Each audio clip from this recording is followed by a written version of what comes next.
Welcome back to Motivated Outstanding Mothers, episode 3 of Mom's Let's Talk podcast, where I am your host, Shawn Rosemary Quallo Betton, also prophetess and pastor. Let's get into this interview. I am a living, breathing, walking testimony.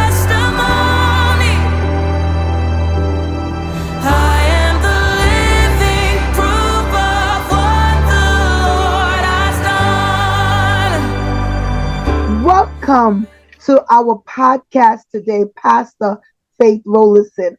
Thank you. Before we even get started, do you want us to go by your title or just by faith? Faith is fine. Faith is fine. I am not one that gets caught up on those things. Faith is fine. You've known me too long. And that is so good as we prepare to get into the interview. I know Faith very long time, but I don't know Faith. And Right. so those of you that are watching this podcast, we together will get to know more about Faith, who is the pastor, right? So let's get into this interview. Faith, tell us a little bit. I know you're a pastor of your own church. Tell us a little bit about your church, the name of your church, and how many children you have. Okay. I am the senior pastor of the Whole of Me Birthing Ministries. The Whole of Me Birthing Ministries really was birth or giving to be a hub for resources so that we don't just church on Sunday and not know how to live life on Monday. With help with getting jobs and job interviewing skills and helping people get their GEDs or their high school diplomas. Those are the things that are really the mission of the Whole of Me Birthing Ministry. I love that. I love that, Faith. I love that. So while, and I'm sure we're going to hear some more about that, but can you take me back? Take me back to the beginning of your story and share some of your early experiences that shaped who you are today. Wow. Okay. So we're going to go back to the beginning of Little Faye. Brooklyn born and bred. A 80s baby, well, 79, but an 80s baby, a 90s baby, growing up in Brownsville, Brooklyn, with the stereotypical drug addicted mother, absent father, all the children pretty much with the same story. And a lot of it took me to get into like my 30s and my 40s to realize how much of my childhood I did bring into adulthood. And we don't really think about those things. We think that, who we are is who we are. But I had to learn that there's a reason why certain things were okay for me. Certain things were made normal for me. So like I said, I grew up in Brownsville. My mom, may she rest in peace. I learned a lot of lessons earlier than I should have learned. As a child, you shouldn't see certain things. You shouldn't see abuse. You shouldn't see what drugs and stuff like that can do. There are certain things that a child should have been shielded from, and I wasn't. Now, I would say, where some parents sold their children for drugs or, rented them out, for lack of a better term. My mother protected me from as much of that as she could, but I did see more than I needed to see. So growing up, it was, even abusive relationships was normal. That's how men show they love you, right? Or if you talk too much, this is what happens. You get punched in the mouth. So those are the things that were normal. I was used to that. It didn't seem wrong Right. because it was happening all the time and she didn't leave. So that's normal. It's so funny if I could just jump in and it's Mhm. so funny, right? Because you're talking about some of those things like the drugs, seeing all of these things and the things that children shouldn't see. But there's some of us, right, that didn't see that. Mhm. right? And so there's a form of sheltering that took Mm-hmm. place. But yet we still saw some other things that we had no, Yeah. right? Yeah. So We our think story that. might be different. Mm-hmm. The thing that make us different is the thing that make us similar because Yeah. we had different experiences, Yeah. but those different experiences had both had negative impact on us. Yeah. And so it Yeah. shaped us It as still the shaped us adult that we became, right? because I thought I was a better mother than my mother. Right. Which I is, thought yes. yeah, I thought I was doing better than her. I thought because I wasn't, a drug addict, but there were still things that I introduced my children to Woo! that, they didn't need to see. They were, privy to things that they shouldn't have been privy to. So we come into it and, like I took for granted that people didn't grow up like me. Right. Like it was so again, it is this normalcy of dysfunction. Wait, your mother didn't smoke crack? Or or we all lived in the projects, or well, for the first 17 years of my life I did live in the house, so but you think that certain things are so common to you that is common across the board, and like you said, just because we may not experience certain things, there were things that all brought us to one path, and it's like, okay, God, you're gonna have to do something, because I didn't want to carry any of that into my mothering. But Right. in some, we have to be careful in that too, because sometimes the very thing you don't want to be is what you become. Oh, you can you say that again? Yeah, some things, sometimes the very thing you don't want to be is what you become. So whereas, my mother was very sheltered because she didn't want what happened to her Come on. happen to me. Because there was molestation in her past. There were things in her past that Right. she was determined not to let happen to me. Right. So in turn, because I was so sheltered and she wouldn't let me breathe, I let my children have a little more free reign until it was like, that's not good either. Now I'm so thankful unto God. I have three beautiful children. Leilani 20, Layla 17, Lathan 6. I have beautiful children. They're not in the street. They're not smoking and drinking and partying and boinking and all that stuff. So I'm grateful that that part of me didn't transfer over. But there are times when their mouth get a little too friendly, and you Right. have, like, I'm not one of your little friends, right? Because growing up, we were supposed to be seen and not heard. Our feelings didn't matter, Something's right? wrong with that too. Something was Right. yes. Yeah. So it was like, okay, shut up, don't say nothing. So now, no, express yourself. Tell me how you feel. And that was like, first of all, I told you to wash those dishes. Go ahead and wash them dishes. But you try again. You try so hard not to be what you had, that you create It's different monsters in and of itself. so true. And just to like I'm an author of a book, Uprooting the Curse. Mm-hmm. And believe it or not, like this mom, motivated outstanding mom, was birthed as a trauma that I went through, right? But then the Lord began to reveal even some more things to me. And so you begin to see that the what you think you're doing to protect. I want to use the word protect. Mm-hmm. Protect, Mm-hmm. just like your mom try to protect you. You try to protect your children. I try to protect my children, and any mother out there that is watching this podcast, you try to protect your children, but we forget the main key component. We can try to do something different, but if we're not detached from the trauma, Yeah. we do not change. We don't change the outcome. We just change the method of getting there. Method. We Yeah. change the vehicle in Yeah. going there, but we don't change And dressed it up. We dressed it up to make it look pretty, but it's the still. destination of things, Yeah. but we thought we were. And Mm-hmm. unless we deal with the root of the matter by Right. uprooting the curse, my book is Uprooting the Curse. And until we get to the root, the ugly part of why this happened to mom, why this happened to dad, to avoid it and not let it even reach you, or even if some of it reach you, it don't even reach your children. You cut off the life support of that Yeah. root. We have got to go to the root because we will do things differently, but it have the same impact and outcome because the Bible says we wrestle not against flesh and Flesh blood. and blood. It's a Hmm. spiritual battle that we're in, and so we have good intentions, Right. right? Right. We Right. have good intentions, and we don't want. I did the same thing. I tried to raise my children outside of how I was raised, the things that hurt me, but I still wound up in the same place, Hmm.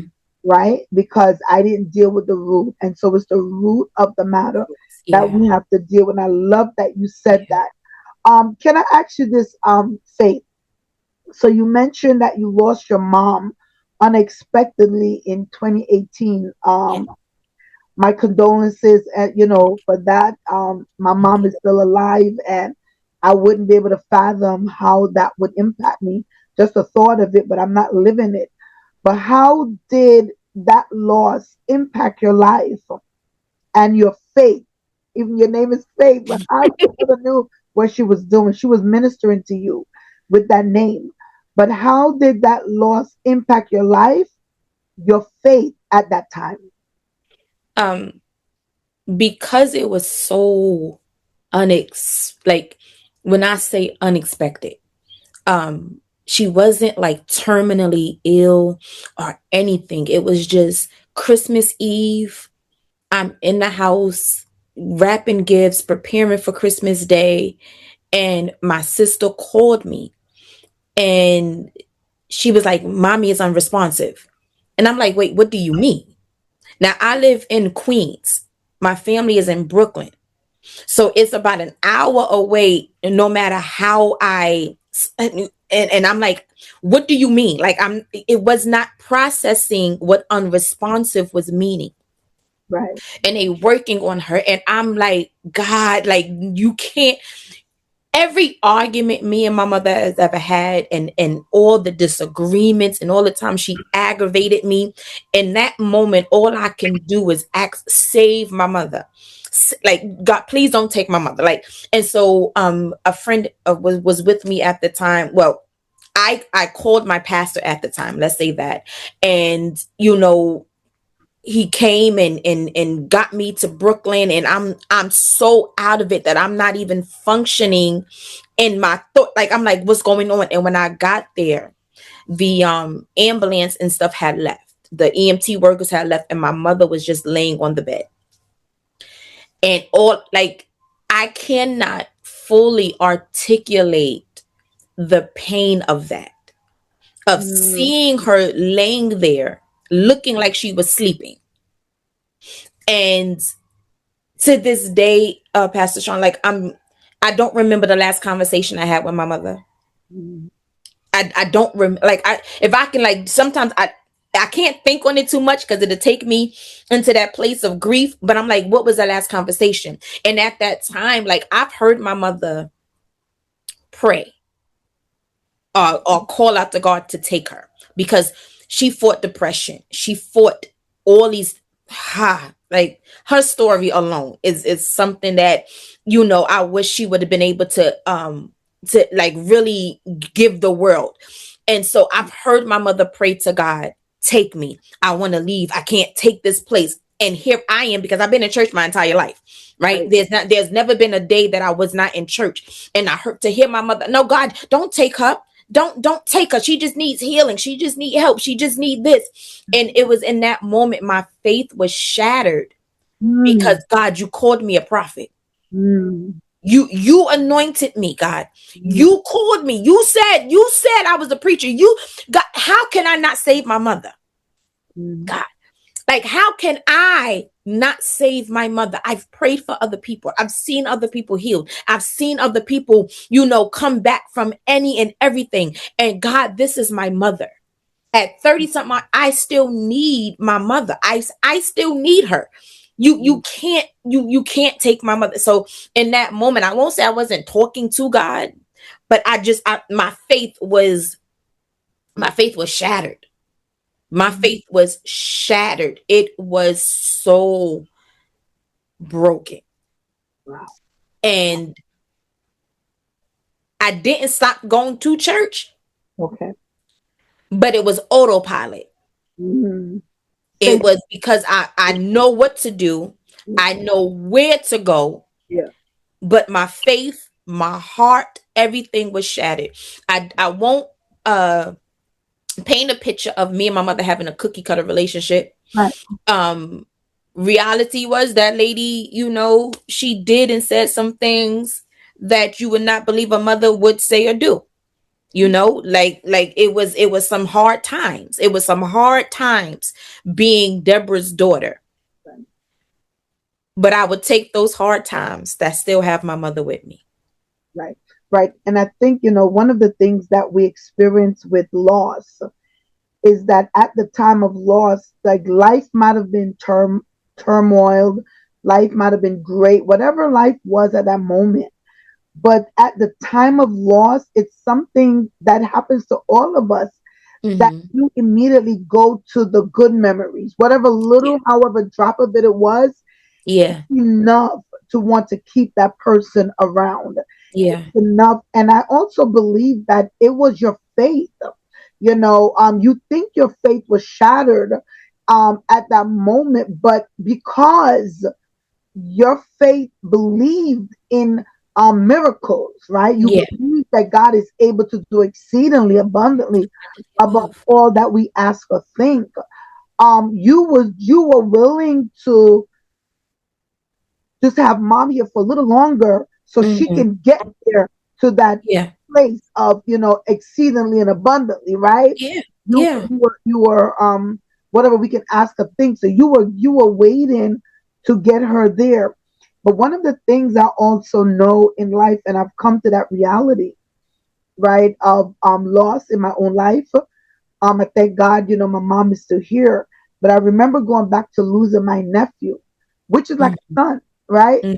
Sister had her first child very young, and we were both home, living at home. So you want to consider then, like, my nephew was like a little brother, Hmm. right? And but also a son, which I would help my sister care for, and everyone in the house, my mom, my stepdad, we would help my little brother. We would Hmm. help my sister. And when my nephew died, what's going on next year, 4 years, right? When my nephew died, passed away, I remember when I got the call, and I really wanted to save him. I Yeah. was praying in my prayers, and I jumped on a flight to, save him. And I was praying, and I was asking God, like, because we believe that the supernatural powers that the Lord has afforded us, right? That He chose us, He handpicked us, that it's not for His will, but it's for our will. And Hmm. and we have to operate under His will. Under his will. Under His will. And that's the lesson that I learned, that my prophetic office, that my anointing to heal, it's only effective under the will of God. In the will of God. The Yeah. will of God. And Yeah. I think that a lot of us who are in ministry will understand better and not be mad at God. We will Hmm. be disappointed because we're We human, take for right? granted. Yeah. Because we're We human. take for granted our gift. We take for granted because we supposed to be able to heal. To be able to do that, We supposed to be able. Yeah. right? And you know what the Lord said to me? I was in the airport on my way to Florida, to go lay hands on my nephew to raise him up. The Lord said, and if you were to raise him up when you arrive, who will get the glory? Wow. Wow. Not say, and it wasn't, Ooh. and nothing I've done that, if I would look back over my life, would say I've taken God's glory. But something as miraculous as that, and Hmm. everyone will come and said, Pastor Shawn or Shawn, oh my God, he came back to life because you laid Hmm. hands. In that moment, God said, what would you do? Yeah. What would you do? That's that's the And question. so we have got to sometimes, as hard as it is, Accept the will. will accept, come on, accept Yeah. the will of God. Accept the will. Accept the Because will. we who are in God, we know that once you're born, you must die. Yeah. Death is Yeah. inevitable Yeah. once you're Yeah. born. And and it's you don't have a clue how. don't have You don't have a clue how. how. You don't. But it's having Christ Yeah, as the center of us makes the difference. is what's going to help us through the Yeah, why. makes the difference. Yeah, Why did they have to leave? And I yeah. hope this is helping someone. We're not therapists, but we're the ones that um, Absolutely not. we're ones that had to walk the journey of loss, and Yeah, we want to make sure that someone that has lost someone don't leave God because God disappointed you. that's key. Don't leave God because you're disappointed. Yeah, God's decision at God's hands, yeah, because God's yeah. hand was already set That's good. That's good. before this That's good. individual came in, Yeah, before that's you good. entered their lives, before Yeah, any of that. The time was already set, and that's why we have to forgive quickly. yeah, We have to forgive yeah. people That's quickly good. that has hurt us, because Phew. they had their own hurts. But say, listen, this is so deep. We could stay right there on that right there. We Oh yeah, we can sit there. We can definitely sit can there. Absolutely. talk, right? And I believe that we can help so many people Yeah, just by really being transparent. And I thank yeah. you for your transparency in that. I thank Absolutely. you for Absolutely. that. But you mentioned experiencing homelessness Yeah, and yeah, staying in shelters with your yeah, daughters yeah. early in their lives. What was the season like emotionally and spiritually for you at that time? Whew. Okay. So I kind of checked out of life. I kind of checked out. And I mean that in a sense where um from the time I was about 17, I left my mother's house. And I was back and forth from friends to family, so I was a nomad. I was a nomad. Like I had this wandering spirit because I won't say I was like a disobedient child, but I just wasn't settled.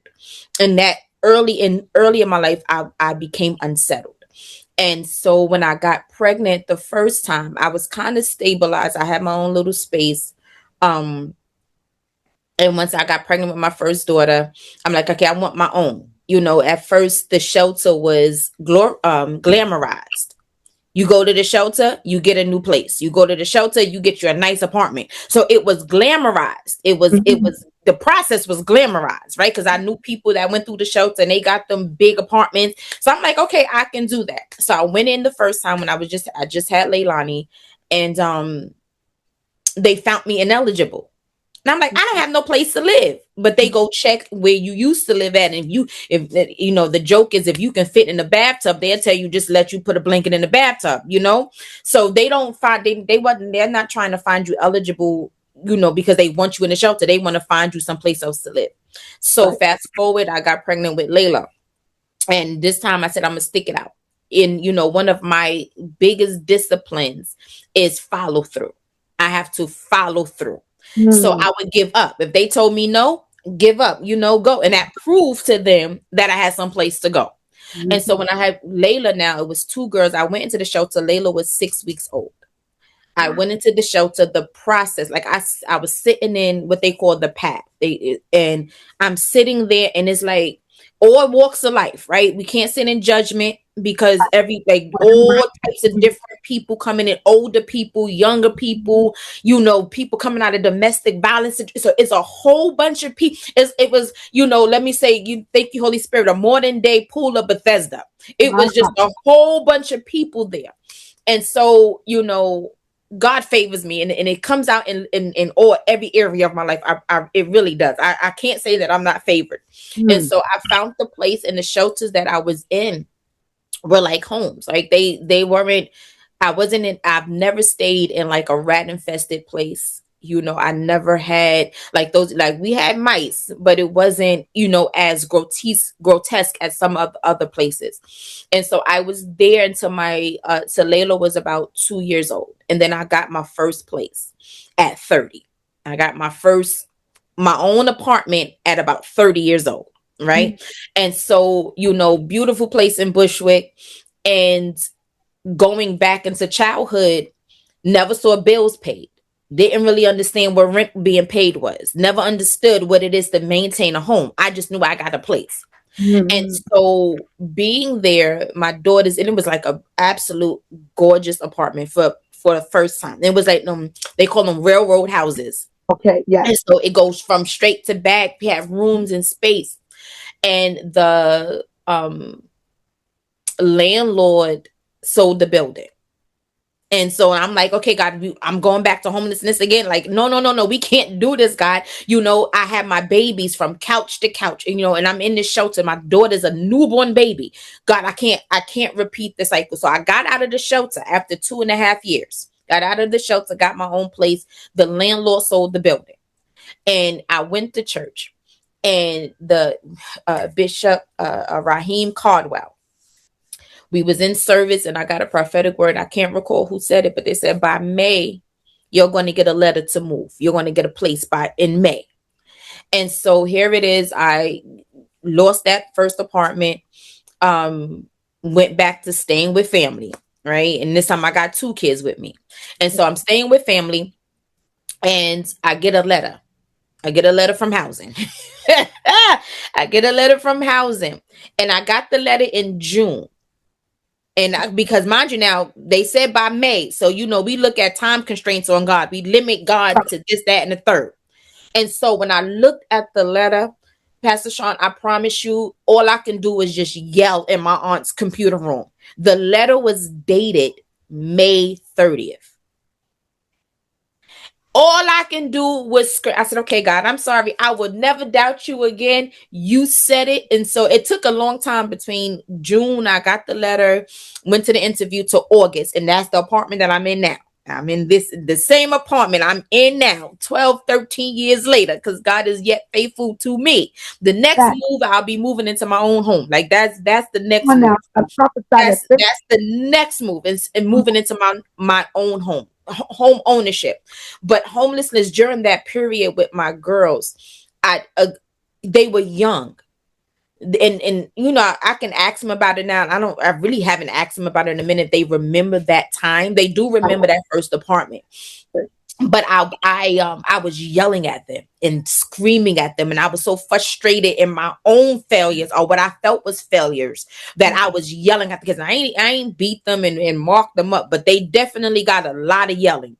They definitely got a lot, even with schooling. Like, I was so checked out of my own life that I wasn't helping them in school. I wasn't doing what I was supposed to do with my children, because that should have been the motivating, right? The motivation is your kids. And I'm sadly, I can give witness to some of those mothers who their children wasn't motivation enough, Wow. because I was still stuck in my own head, because I failed. So the train of thought had to change. No, Faith, do it for you Mhm. so that you can do it for your kids. Right. Come on. That's Because good. them kids don't know nothing about broke. They don't know nothing. They know they asked you for some food, you made food. They know that they go to grandma house, and then from grandma house they come back. Because my mother loved being a grandmother, and the shelter was walking distance. So again, favor. Yeah. And so during that time, I checked out. I checked out of my life. I checked out. Still in church, But check out. but I was checked out. Yeah. Yeah. And so, sometimes, and I've lived this, so I can relate. And I know someone going to be watching this that can really relate, because what we do in checking out, it really means misplaced anger, Mm-hmm. misplaced disappointment. We're disappointed with ourselves Yeah. before we talk to ourselves and talk ourselves back to a place of peace. We have it built up on the inside of us. And the only ones that's close to us, the only ones is that when a child might do something wrong or not do something wrong, they get the blunt of what Of it. we're feeling. Mm-hmm. And that could be another transfer trauma to our Yeah. children Yeah. without realizing that, hey, listen, you need to check yourself, Yeah. right? Because you're misplacing your anger and your Yeah. frustration. So emotionally, you were checked out, and you were really giving your children the The blunt of what you frustration. were Yeah. feeling on the Yeah. inside of you. It was Yeah. misplaced. What about the spiritual part? How did that season, how did it affect you spiritually? um, to deal with that. We understand the children, that's emotional, that's a natural. But Mhm. how did you hold on to your faith that time? Or how did you feel like, did you think that God was testing me again? Or did you even know to think about it as a test or a place of becoming stronger at that moment? Um, I knew God was going to bring me out. You When I knew. was in the shelter during that time, I knew God was going to bring me out. And funny enough, because when you're a preacher, you can pull sermons from everywhere. There's a sermon everywhere. Sermon everywhere. And I remember one night, in my room was in the cellar. It Mhm. was in the bottom. It was in the bottom of the shelter space, right? Like literally in the cellar. And one night I prayed. I was praying because I never stopped praying. Like I God, you're gonna bring me out of this. This is not where I'm going to end up. And I prayed and I said, God, show me your face. Show me who you are.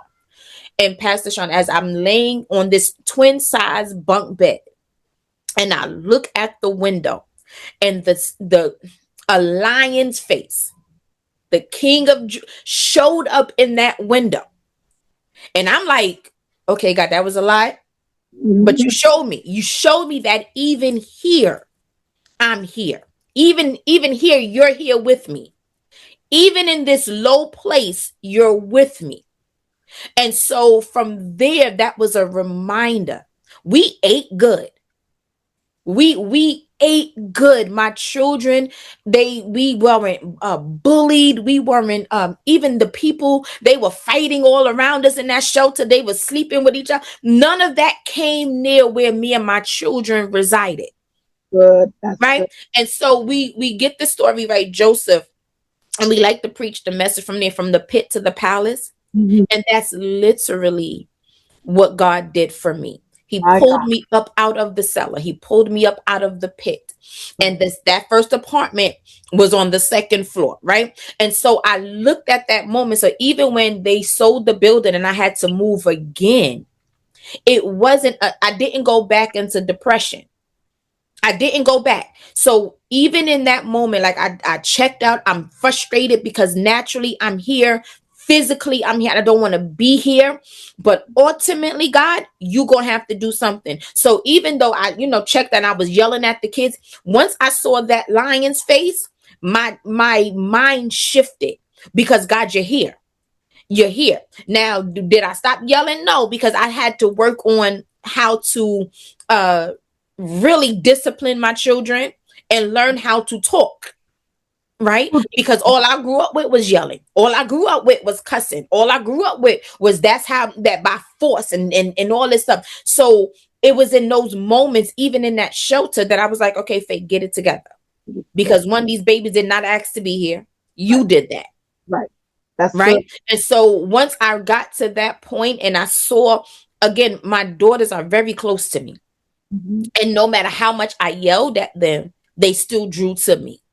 One thing about children. Mhm. And so I'm like, okay, God, I don't want. So it was in those moments where I'm like, Faye, stop yelling at these kids. Mhm. Discipline them when they do something wrong. Like, don't let them get away with anything because children do need discipline. Yes. But you stop taking your grown up frustration out on those children. And spiritually, I had to get to that place because naturally I was going. Right. That Right. spirit man had to stand up and say, all right, now listen, But you what I trust can say, God. yes, right. Yeah. If you're going to trust God, you're going to have to trust God. In all things. Right. That's Yeah. it.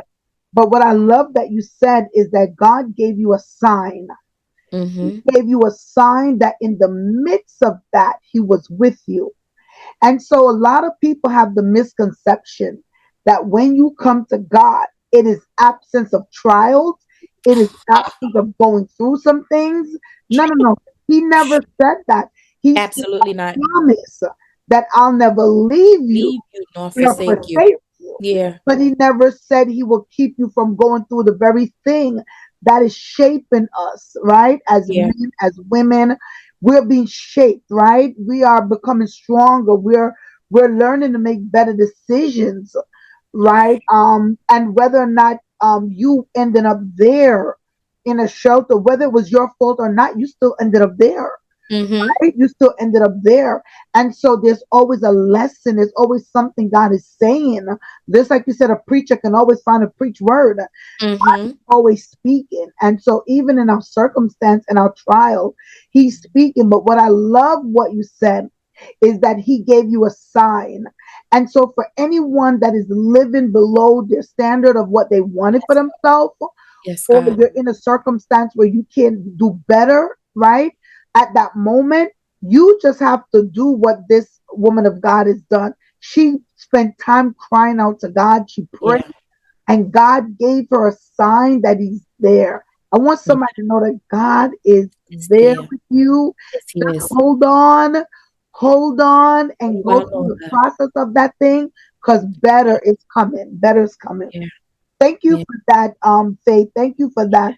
Yeah. Let me ask you. So, growing up as a child, as you told us before, your mom dealt with addiction and witnessing domestic violence, whatever that looks like. Or domestic violence is not always someone hidden, right?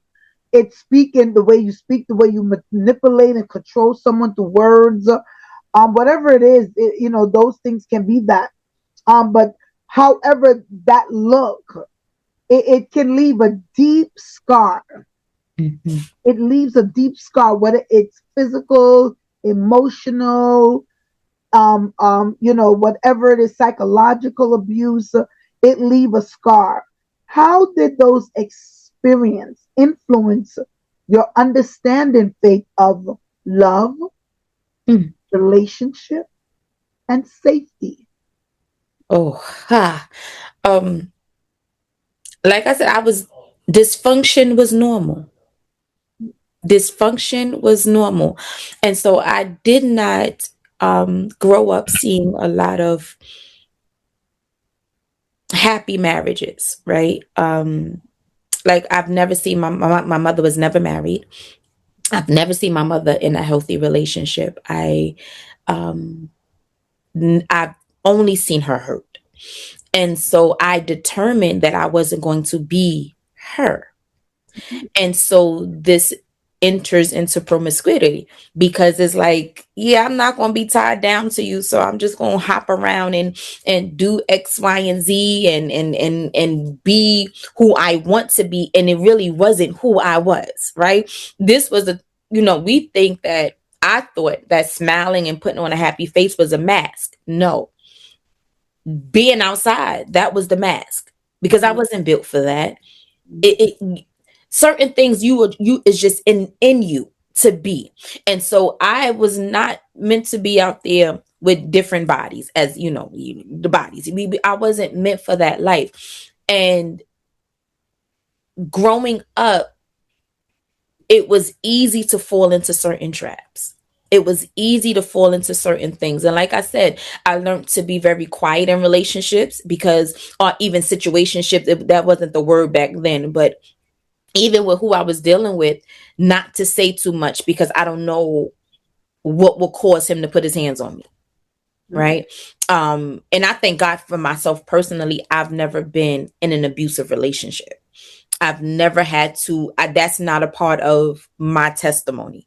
I'm grateful unto God for that. I'm not better than those that had to come out of that, but that wasn't a part that God didn't take me down that valley. And I'm grateful for that.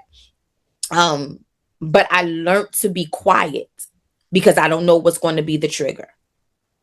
I Mhm. learned to stay within myself and just be agreeable to whatever they wanted because I didn't know what was going to shift to make Right, them turn into a monster. Right? right, Because the guys that, some of them had that look. Okay, yeah, he slapped them. He put hands on women. And some men don't look like they would do it. So I had to train myself, okay, don't say nothing to nobody. Right? I had girlfriends, back in those days, if your friend got a boyfriend and he got friends, so you meet the friends, and so it was right. just a whole bunch of that. But as far as seeing what my mom went through, it definitely gave a very distorted view of Mhm. what love is. It gave a very distorted view of what a healthy relationship is. My mom thing was, if you lay down with them, they should be able to buy you a Pepsi, right? And I thought that was dope fiend talk, right? Mhm. So I was like, I ain't no man got to give me nothing. He ain't got to do nothing. So then I fell into the trap of men not putting any effort into me, men not being consistent with me, men just doing, they call me up, don't speak to me all week, but they call me on Friday and they want to hook up, right? So that became my normalcy because I didn't want to be the woman in somebody's pocket. Yes, You know what I mean? I didn't want to be that woman, but in turn, it created another monster to where you're not requiring them to do anything, right. right? Pepsi should be minimal. It's not that you're giving your body for a Pepsi, but how bad do you really like me and want to be in my life? So I avoided one monster to become another. Mm. Yeah. That's good. That's good. And you said something, right? That you didn't really experience physical domestic violence, but there were certain people that you were with that you knew how to be silent. You were quiet because you didn't want to wake that up. Do you equate that to a level of emotional domestic violence? Emotional abuse. Emotional abuse. And Because that's a you little, wanted it's triggers. You yeah, yeah. avoided the triggers, right? I avoided because I didn't know what the trigger was, Know right? what I, it I was. didn't know Right. because, And a healthy relationship you should be don't have that. Yeah. inclusive of dialogue. Mm-hmm. Relationship should be inclusive of difference of opinions. Mm-hmm. A healthy relationship should be inclusive of, I don't agree with you, you don't agree with me, but we come to the terms of we agree to disagree on a certain Right. topic, a certain thing, without the power Mm-hmm. of making someone agree with you. Because if Right. you make me agree with you, then you're forcing me to agree with something I don't agree with. And Right. that is a form of abuse. Right. It's Yeah. a mental abuse. And so, we want to speak to someone out there that you might not be physically abused, but do you have a voice? Yeah. Do Are you you do you have able a to voice? voice your opinion Yeah. and Yeah. without, and let me say this very carefully, because if you voice your opinion in a disrespectful way, in a rude way, it still does not welcome abuse. Yeah. It still does not. Yeah. It's Yeah. really more accountability. It's an Yeah. accountability to speak to each other with kindness, Yeah. right? And with respect and with Mhm. honor. But if you don't like the way I spoke to you, you don't have a right to put your hand on me, not your child. And Right. not even your child, Right. you shouldn't do that. So it Right. does become a form of abuse. And so Or even sometimes speak people to don't me. realize Yeah. that they're in an abusive situation because it don't look like that over there. Right.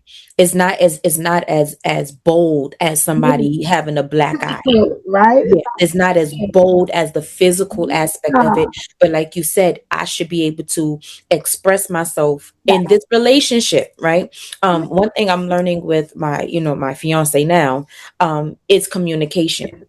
Because I've been single for so long, I don't who tell who, but you got to realize you do have somebody else's feelings to consider. And so I can speak to him, yeah. right? Even with a raised voice. And I say this, like he still, even if he yells at me, Mhm. or raises his voice, I'm gonna say yell Yeah, at me. yeah, If right. he Because raises his voice, right, we all do he's it. still mindful of what he says to me Right, with the raised voice. right, right, right. And I explained to him, right, very early on, I can't take too much yelling. Cause Mhm. even now, don't yell at me. Don't Talking, do too much of that yelling, and don't be so confrontational with me, right. right? Because Good. granted, I don't live my life in turmoil. You are in war, right? Thank God for peace. There's still some triggers, Right. and it's not somebody else's job to maintain the triggers. I know me. I know what will make me go into myself, Mhm. and I know what will make me explode. So, watch what you say to me, just like I watch how I speak to you. Just watch your tone. But we should be able to have a conversation, and even if it is disagreement, Yes. not to turn into physical abuse. One, or even to be manipulated in Mhm. conversation, right? We got the terms now, gaslighting and all those other things. Yeah. And so a lot of those things happened back then. We didn't realize it. Now it's a term to it. Mhm. And it's like, oh, that's what it was. Because I knew I saw what I saw, but you convinced me that I didn't see it. Yeah. Yeah, like I'm talking to you and I know what I feel, but you're convincing me that that's not a valid feeling. And What you said to me hurt me, it is but you convinced me that right, it's all in my head. right. And you know what I think also, um, Pastor Faith, I think that the safety in that, and you could tell me how you view it, but I think the safety in a relationship, and when we say relationship, it's not just a man and a woman. It could be your best friend, it could be your family, your relatives, it could be your co-laborers in the gospel, right, in the church, right? I think the safety in that is having dialogue Yeah, and helping each other to grow, yeah, right? With just conveying the differences in opinion, because you could tell me something and I could tell you something, and I explain it to you from my viewpoint and my lens, and you could say, you know what, I never looked at it that way. yeah, That is absolutely right. I never thought about it that way. So we can in relationship really being able to communicate and to not let our scars be the guide or the ruler of us, but yeah, really finding a place of peace that we can have disagreement without it being that we went through. Or yeah, thinking that, oh, I'm seeing my past in this person. Because you yeah, might not be seeing your past in that person. yeah, It's just a yeah. disagreement. It's just a Right? It's just a disagreement. disagreement. And it's coming to that place of being safe because you know that I'm better because of what I went through. Mm-hmm. I'm not here to make somebody else better, but with us being together, we make each other better. Right? Right, You're not right, fathering anyone. You're not mothering anyone that's an adult, right. but you're giving your lessons, you're giving your advice, you're giving your experiences, you're lending it. Yeah, yeah, You're lending it to the circumstance, you're lending it to the yeah. relationship, right? And there's safety with understanding that I might not agree with you, but it's okay. It's okay. I might not agree with moving the thing over. The lamp might look good on the right. You say look good on the left. So we're gonna put the lamp in the middle. Right. We're gonna put Compromise. we're gonna Yeah, put the lamp in the middle. We're gonna meet each other halfway. yeah, It's really not letting the past influence us, the yeah, trauma influence us, but yeah. influencing how we dictate the outcome of that thing, right? Yeah, yeah, because they know your now shouldn't have to pay the price of your past. Your now should not be held to a charge that they haven't. Good. Um, and like you said, like you can't bring certain things into the now. Your experience helps guide you and moves you, but it still Absolutely. doesn't necessarily bring your past into your present. One of the Absolutely. things I said to Chris was, I'm not living with the ghost of ex's past. Right. Come on. I'm not. I don't treat you like them. I'm not going to treat you like them, and you are not dealing with the ghost of my exes. The main thing is my children still live with me and their father is very active, right? Right. Their father is very active in their life, but even still, that's their father versus that being my ex.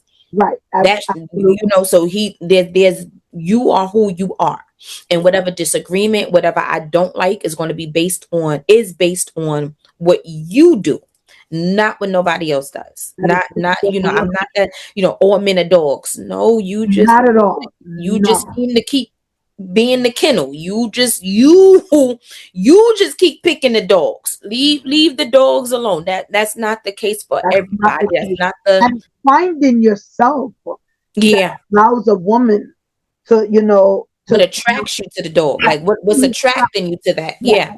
you have got to change some things about yourself. You got to change your mindset. You have to change your environment in order to not attract what broke you before, right? Yeah. And that's really Yeah. the core of that is being healed. Yeah. It's really being healed.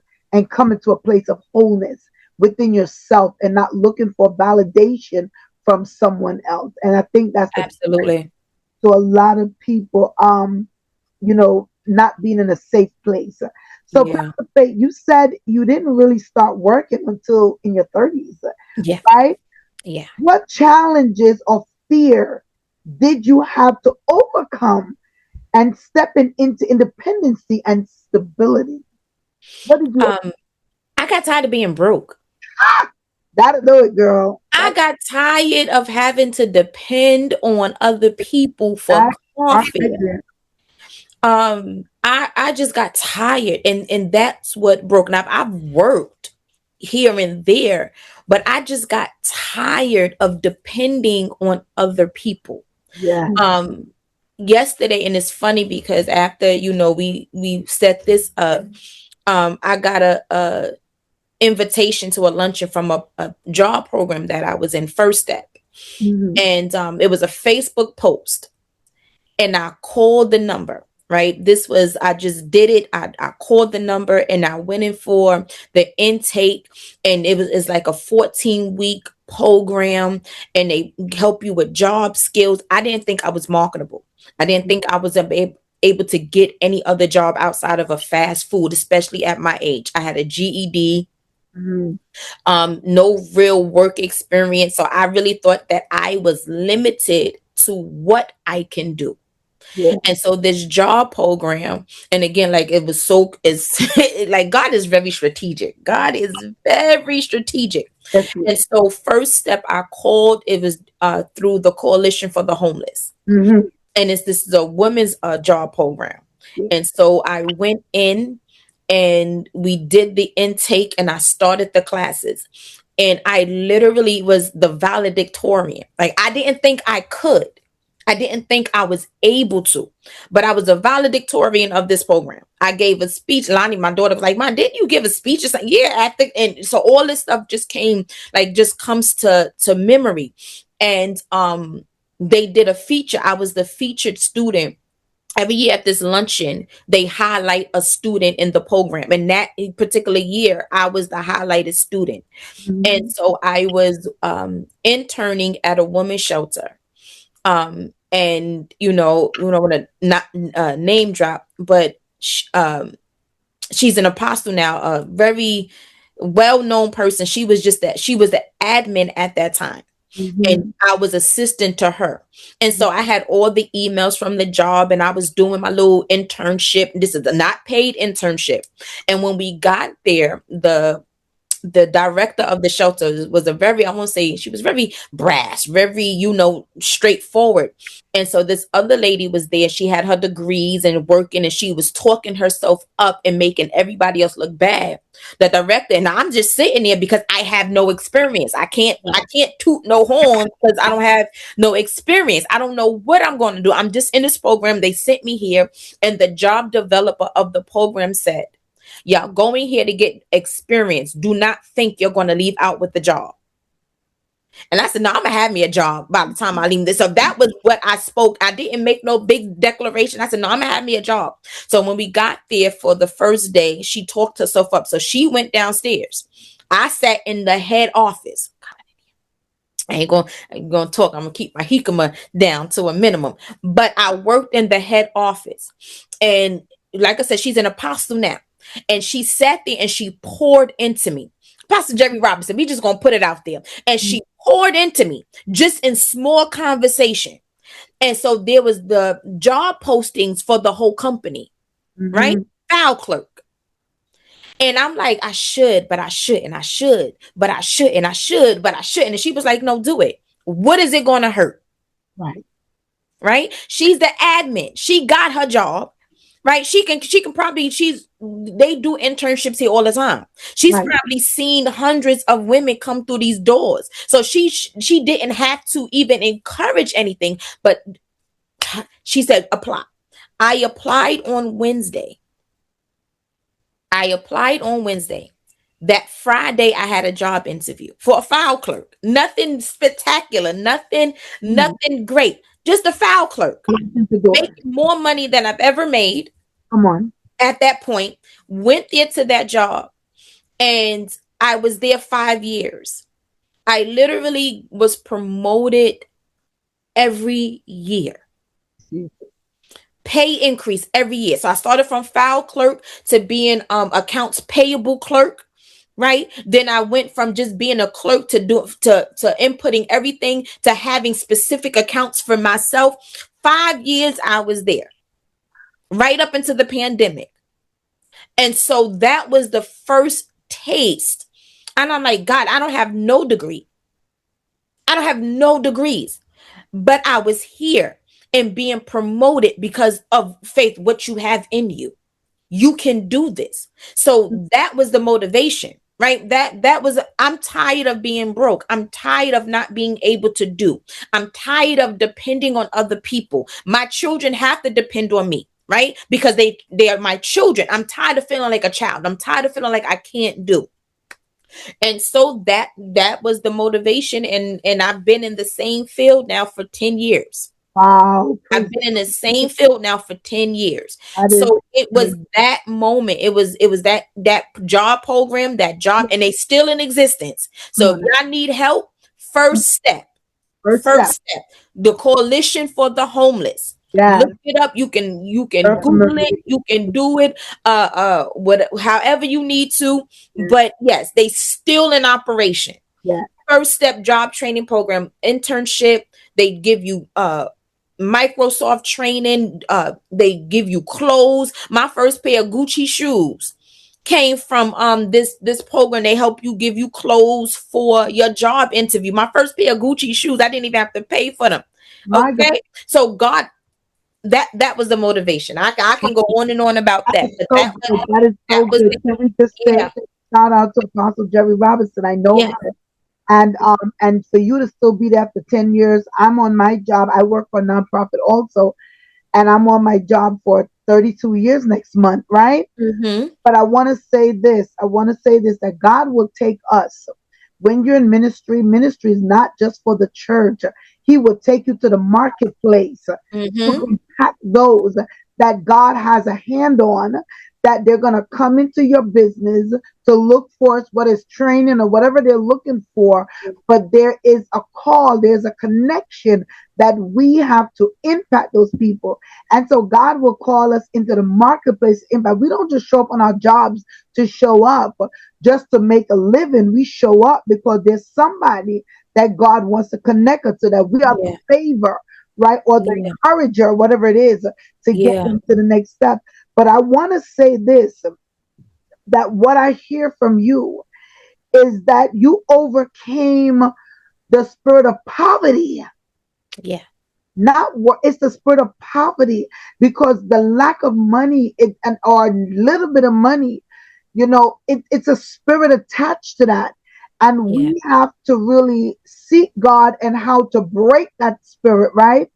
Mm-hmm. Because you having a job is good, and we need a job, but we might not be making the maximum amount of money. Most jobs won't give you the maximum, except Yeah, if you're in a high position or yeah. anything of such. But really, Mm-hmm. even what's behind it, God is really breaking us out of that poverty mentality, because it's not just where He's taking us is not just in the marketplace, but He's making some of us the marketplace, right? Yeah, But we have yeah, to start somewhere.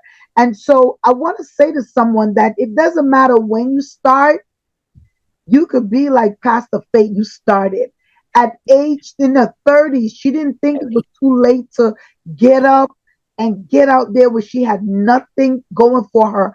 All she had going for her was her faith and her and belief that God was taking her in a new direction. that's it. And Yeah, she did it. And so yeah, that is the first step to breaking the yeah, cycle of poverty, right, off yeah. of you, is just stepping out and going forward. Absolutely, Yeah, absolutely. I love that. I love that. In 10 years, congratulations. Congratulations on that. So, a Pastor Faith, after losing your mom unexpectedly, raising your girls through homelessness, and rebuilding your life, right, in your 30s, the real question, Pastor Faith, isn't how did you survive?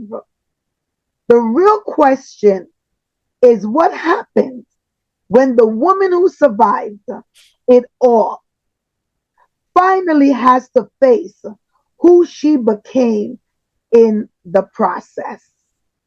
This podcast today is sponsored by Motivated Outstanding Mothers 8th Pre-Mother's Day Brunch. Join us as we celebrate women on May the 2nd, 2026. Stay tuned, more information to come.